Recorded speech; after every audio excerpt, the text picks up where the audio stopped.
Make this Christmas memorable with Goat Guns. Get the coolest miniature gun models for your collection. From historical classics to modern weapons, we have something for every firearm and hobby enthusiast. Surprise your loved ones with the gift of Goat Guns, the perfect blend of quality and detail. Shop now and spread the joy at goatguns.com. Welcome to the Human Capital Innovations Podcast, your go-to source for personal, professional, and organizational growth and development. We hope you tune in often for all things people management, organizational development and change, organizational leadership, and social impact related. Maximize your personal and organizational potential with Human Capital Innovations Podcast.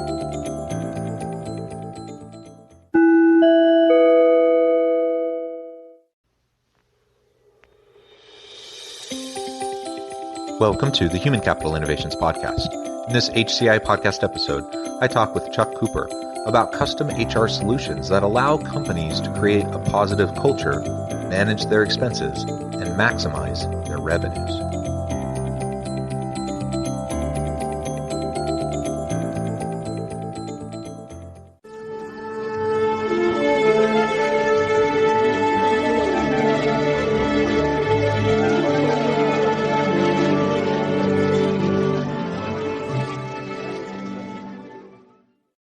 Chuck Cooper, welcome to the Human Capital Innovations Podcast.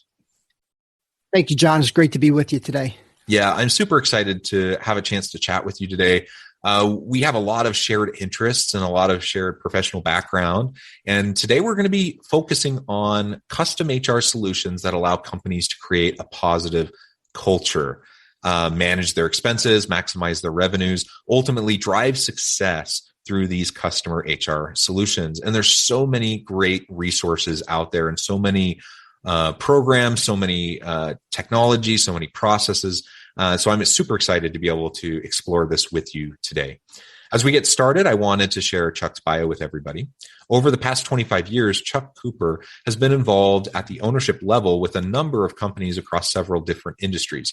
But of all his work-related accomplishments, one stands above the rest. Chuck loves partnering with companies to develop their HR strategies. For him, the greatest reward is seeing clients achieve greater levels of success. Chuck's passion for helping to create better companies led him to found Whitewater Consulting in March of 2019. Whitewater Consulting defines and designs custom HR solutions that allow companies to create a positive culture, manage their expenses, and maximize their revenues. Especially, Chuck helps his clients take care of their people through recruiting and talent management, payroll and compliance, compensation management, group health programs, corporate wellness and financial wellness plans, and much more. Again, Chuck, a real pleasure to have you. Before we launch into the conversation, anything else you would like to share with listeners by way of your background or personal context? So just a couple of things, John. It's been, first of all, again, it's great to be with you this afternoon, and it's great to be with the listeners as well. Just a little bit more context around the work that we do with Whitewater. We are really... Our mission as an organization is really to help serve and to educate and evaluate, current HR conditions and situations that a company has. And ultimately, our goal is to be able to provide them with clarity and peace of mind through HR solutions.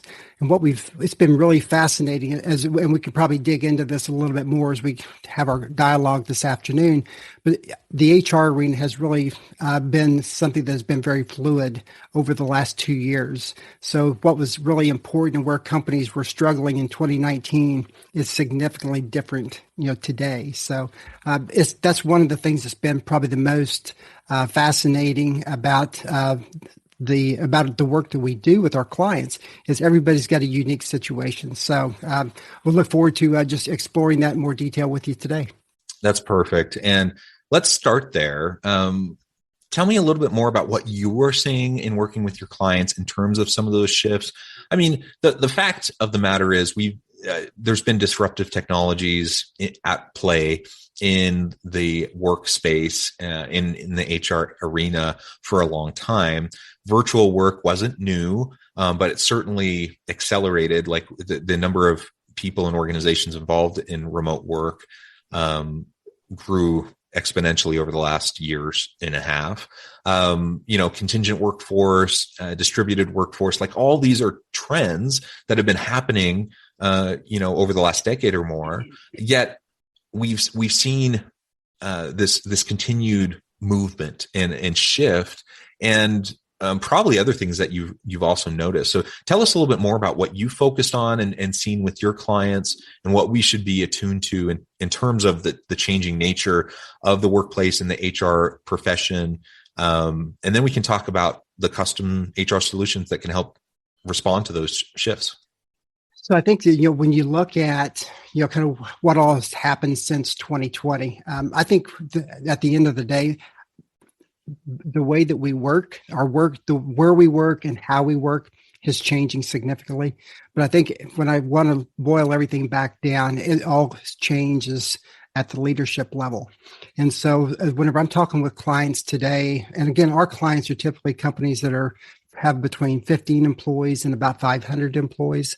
When we talk to the leaders, they recognize that they are having to become much more empathetic in their leadership style. They are also realizing the importance of their communication strategies, and ultimately there's becoming more of a balance is probably the best way for me to describe on profitability of the organization as well as the people of the organization. And I think that's really one of the key things that we've seen a significant change in is when I talk to owners pre-pandemic, their focus almost 100% was on, at the end of the day, we are basing our success on what the profitability of the company is.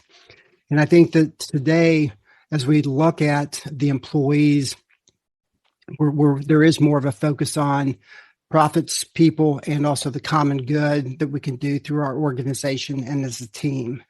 And so I think that, there's obviously a lot more focus today on the overall taking a holistic approach when they look at their employees, not just from a physical health, but as we're seeing a great deal of right now, the mental health and the impact of COVID on the mental health of our people has really changed significantly.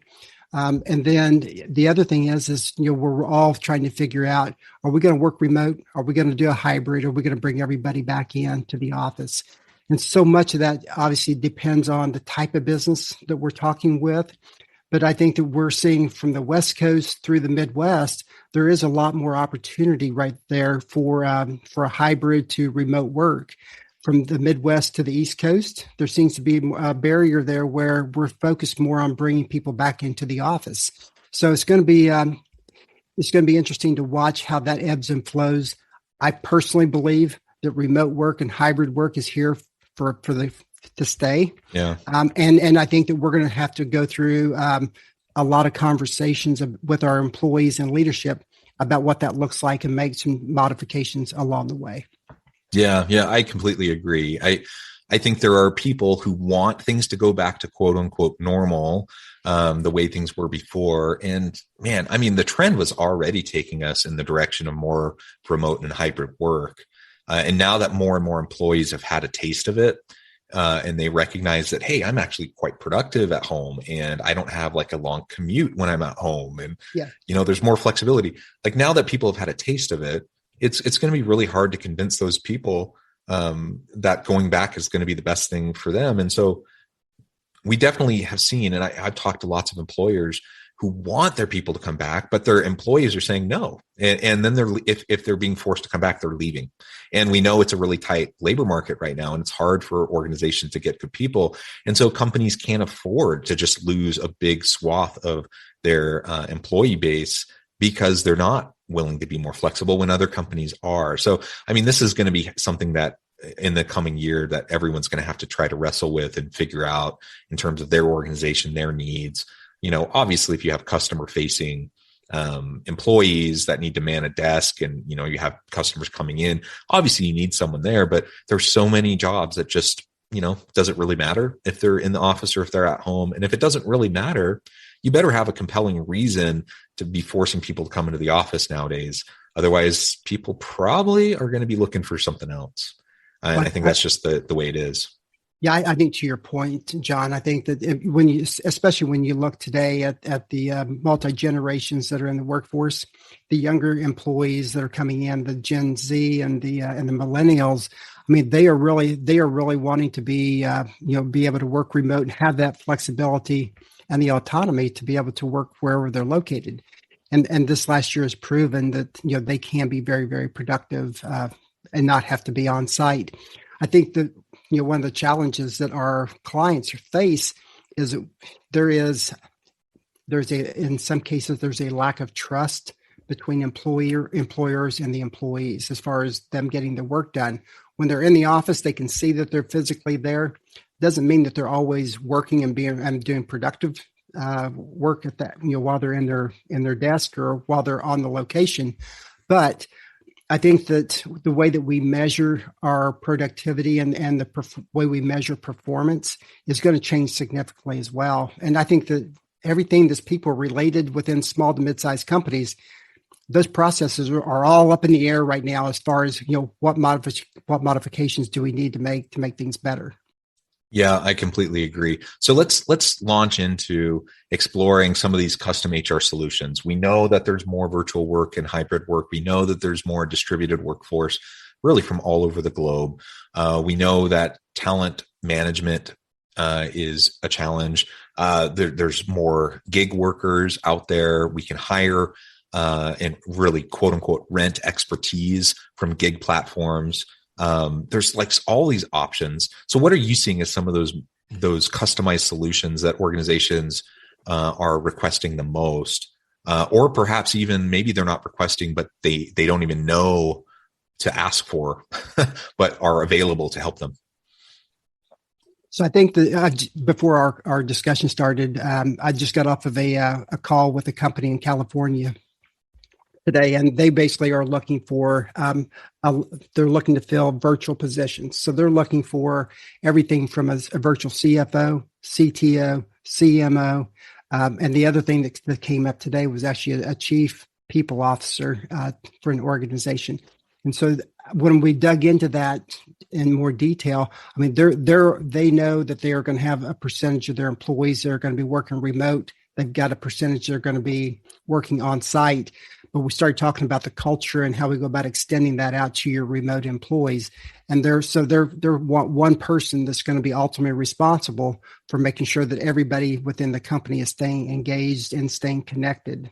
So that's a new position I think that you're going to start to see more and more companies inquiring about as we move forward. Yeah, I think so too. Do you see any particular software solutions that are being successfully implemented to support HR functions or people management leadership functions in organizations?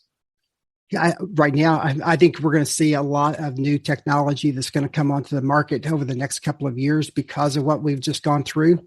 But I think that when you just look at ways to connect and keep people engaged, we're looking at things from the virtual standpoint as we're doing today, whether you're talking Microsoft Teams to Zoom.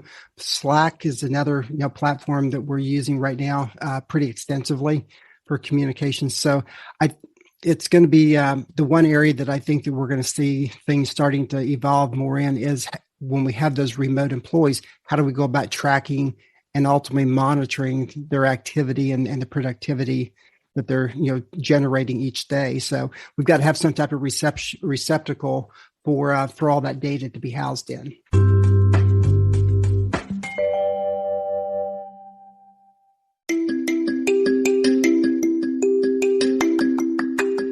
I'm excited to announce the publication of my new book from HCI Press, Bluer Than Indigo Leadership: The Journey of Becoming a Truly Remarkable Leader. Early in my adult life, I learned about an Asian proverb that translates as bluer than indigo. If you think about the color indigo, it is a brilliant, deep, and vibrant blue, what some would call the bluest of blues. To have something that is bluer than indigo is rare and truly remarkable. Contrary to popular myth, there is no one-size-fits-all or cookie-cutter approach to effective leadership. There's no silver bullet, no secret sauce, no go-to model that will solve all of our problems. The truth is, great leaders have all had their unique strengths and flaws, and have all had to discover and then pave their own distinctive path in their life's journey to fulfill their leadership potential.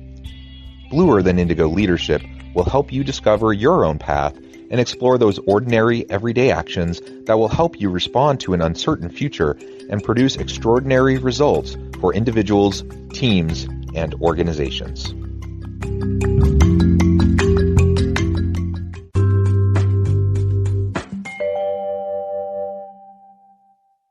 Yeah, and to your point, you mentioned this a few minutes ago, and then you just referred to it again just now. What are the metrics of a successful employee, right? Traditionally, that has largely been like time that your butt's in your seat, like time in the office. I mean, that's a kind of silly and ridiculous metric, yet that's kind of traditionally what people have held to. And if they don't see you, you don't put in your face time, then that must mean you're not doing work. We need to get past that. We need to get to the point where we're looking actually at outcomes. We're looking at productivity. We're looking at the resources produced, the number of clients reached, whatever. Like, we need performance-based metrics that actually make sense. And I totally get where leaders are coming from if they're nervous about having a virtual team and like, how do I monitor them? How do I know what they're doing? How do I provide mentoring and coaching and performance feedback when I'm not seeing them in the office every day? I get that that's going to be different and that's going to be changed a little bit. But in a lot of ways, I think this could push us in a more healthy direction, because we can't kind of fall back on the more lazy approach of just like walking by their office and seeing that they're there. And then they click off the solitaire for a minute while the boss walks by, and then, resume, or watching like the March Madness. I mean, that's kind of the classic example, right? March Madness, they even have like a boss button up in the corner. So when you're watching and someone walks by, you can just click the boss button and it looks like a spreadsheet. So they think you're working. I mean, we need to get past that, right? And I think this could actually push us in the direction of being more thoughtful about what makes sense. And focusing more on outcomes rather than the inputs. Like, who cares as long as my employees follow policy and are compliant with laws and they're not doing anything unethical, other than that, who cares? Like, how my employees actually do the work, as long as they produce good outcomes. And I don't care if they're working at 2 a.m. or if they're working at 10 a.m. or 10 p.m. I don't care if they're at their home or in the office or at the beach. All I care is that they actually do the work and do a good job. And so if that can be our focus, utilizing various technologies, like you said, different systems to help us manage that data and manage the processes, then I think that's a win-win-win all the way around. It really is. And the great thing is, I think by doing that, you're going to have a healthier, happier, healthier, more productive, more engaged employee. And if you can change your systems that will have that become your outcome, the organization as a whole is still going to remain very, very profitable and perform very well financially. So I think that, that's one of the concerns that we hear a lot from our clients is if we let people work remote, we don't know what they're doing. And so to your point just a second ago, we've got to get past that and really be able to focus on what the expectations are and have very clear communication on what the expectations are and what productivity levels are. And then from there, we can measure, we've got something to actually measure against. The systems that we use right now from a performance review oftentimes is strictly a gut feel that a manager has with an employee, not based on anything factual oftentimes. And so I think that process that we've used for so many years is really not, it's not really provided the resources that we need to be able to help move our companies forward. Because oftentimes, again, we're using that gut feel to say, yeah, they've got a good attitude. They were here every day. And now because of that, we're going to move them over into management. And we're not doing them any favor, and we're not doing our teams any favor. I think one other point on this is, as we look at these changes from a CEO perspective, them obviously setting the culture of the organization is going to be critically important, but also from a leadership, them working directly with their managers to be able to instill in them exactly what it is that they need for their managers to be able to do. and giving them the resources and the training to be able to work with their employees more effectively is going to be something additional that's needed. Because right now we've been managing one as a manager to a team of 5, 10, 20, or 100 people. And it's going to come back to much more of a one-on-one. So we actually get to know that employee. We can see the productivity that they're doing. We're seeing that if they're become overloaded and helping to prevent any kind of, particularly burnout situations. So there's just a lot of pieces that are about to change, and the managers they're going to be the biggest lever that a CEO has within their organization to carry these new initiatives out. Yeah, I think that's right. And all of this hopefully is going to drive a more positive workplace culture. So let's shift and talk a little bit more about that in our remaining time together. It's hard enough to have a dynamic, positive workplace culture when everyone's like in the same situation, either all remote or all in person.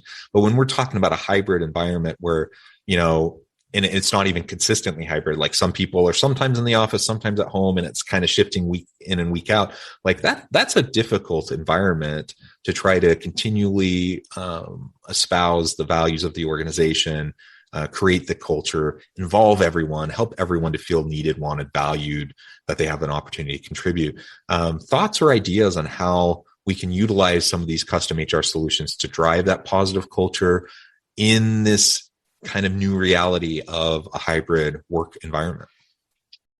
So, one of the initiatives or one of the options we've looked at a great deal over the last few years has been the HR outsourcing model. And I want to just kind of segue over into that, because when you look at a business today, and particularly from a small to mid-sized company standpoint, when a company starts, their leadership team is really focused on providing a product or service to the market that's going to create value for them. And so they're responsible for everything from the sales, the marketing, and as well as the operations. But from the time you start to hire employees, the other thing you've done is you've created a second business of that, and that is being of an employer. And so the employer side is where a lot of these things that we're talking about really come into play. It has everything to do from not only the HR compliance, but also from the payroll and the benefits, and making sure that you've got policies and procedures in place. All of these things are really more transactional and things you have to have. So what we find is entrepreneurs are spending so much time trying to make sure that they've got their bases covered in that area. So one of the tools that we use is HR outsourcing, to where you can bring another company in and become basically a partner with you, where they handle all of those issues and those items for you as the CEO. And that allows you as your management team to really stay focused on what's really most important for your business. And that is the growth of revenue, controlling your expenses, mitigating your liabilities, and ultimately, at the end of the day, maximizing your profitability. And I think that's one of the things that it's not a fit for everyone, but it is certainly a fit for a lot of companies that are in that 10, 15 employee up to probably a couple of hundred employee space for them to at least take a look at. And so one other area that I would mention is, I think that, again, when you're looking at the remote employees and the culture piece specifically, even when you bring new people to the table, there needs to be ultimately having them on site, because I think the onboarding process is something that's critically important, and is also another area that's changing dynamically right now, is how we go about bringing new people into the organization, getting them plugged into that culture, and making sure that first 30 to 60 days of their time with the organization is really based on them knowing what the mission, vision, values are, having them a structure where they are really plugged into, so that they can be the most productive going forward.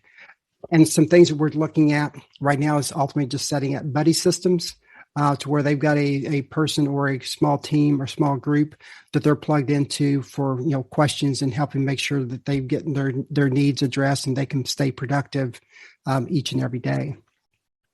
But there's some really cool opportunities that are out there. One thing that I think has been very beneficial for myself and for some of our clients is Chris Dyer has just published a book called Remote Work.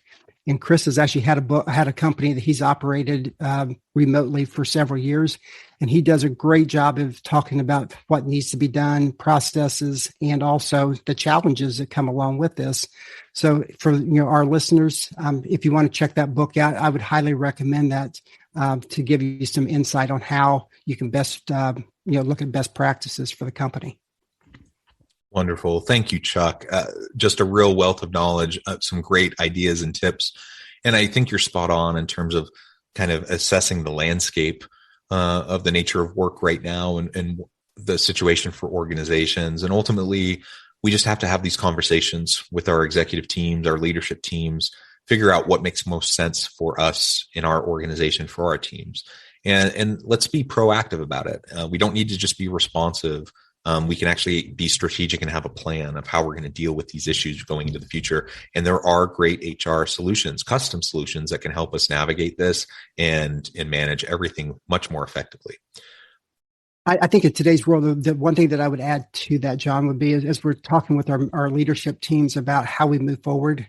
I saw a survey the other day where CEOs have really only surveyed about 50% of their employees as far as trying to get a sense for where are they right now as far as coming back into the office, where are they comfortable, where is that breaking point for them, to really kind of get an overall more comprehensive outlook on your organization. I think it's really important that we include the employees to get their perspectives. How we go about using that information then to move forward is up to the leadership team. Yeah, excellent. Well, Chuck, it has been a pleasure. I just want to give you a chance to share with listeners before we close how they can get connected with you, find out more about your work, your consulting firm, and then give us the final word on the topic for today. I appreciate that. Again, it's been great to be with you today, John. Our listeners can certainly reach out. Our website is whitewaterconsulting.net. And you can find us pretty much on all of the social media platforms as well, whether it be LinkedIn, Facebook, Instagram, Twitter, are the four that we spend a great deal of time and put resources to. My personal email, if anyone would like to reach out to me directly, is chuck@whitewaterconsulting.net.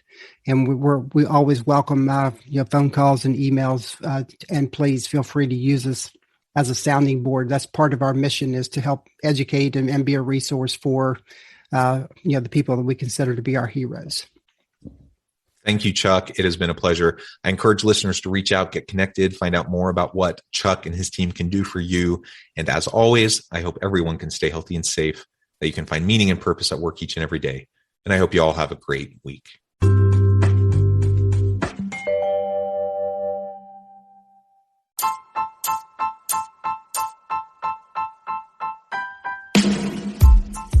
The alchemy of truly remarkable leadership. Ordinary, everyday actions that produce extraordinary results.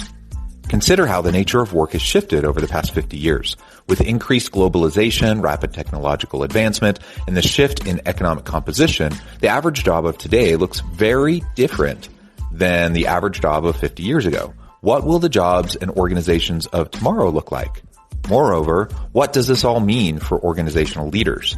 What are the core competencies and capabilities of organizations and their leadership that are prepared for continued disruption and geopolitical and socioeconomic shifts? Regardless of what the future holds, increasingly, leaders need to be socially minded, data-driven, decisive, champions of talent, and disruptors of the traditional notions of leadership, teams, organizations, and work. The alchemy of truly remarkable leadership will help you to explore your own leadership competencies and capabilities and consider ways to apply and implement them into your workplace and personal life.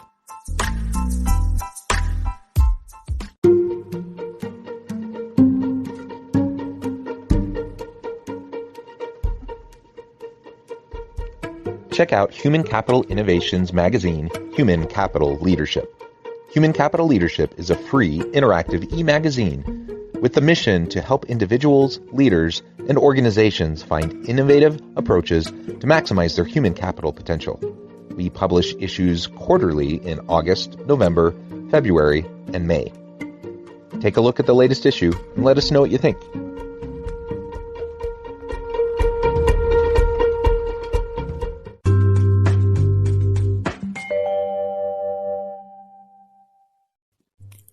Thanks again for joining us for this episode of the Human Capital Innovations Podcast.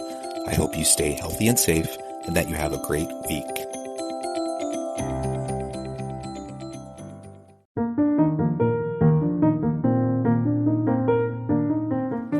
Check out our new weekly LinkedIn newsletter, Alchemizing Human Capital, exploring industry trends via original research and interviews with executives and thought leaders from across the globe.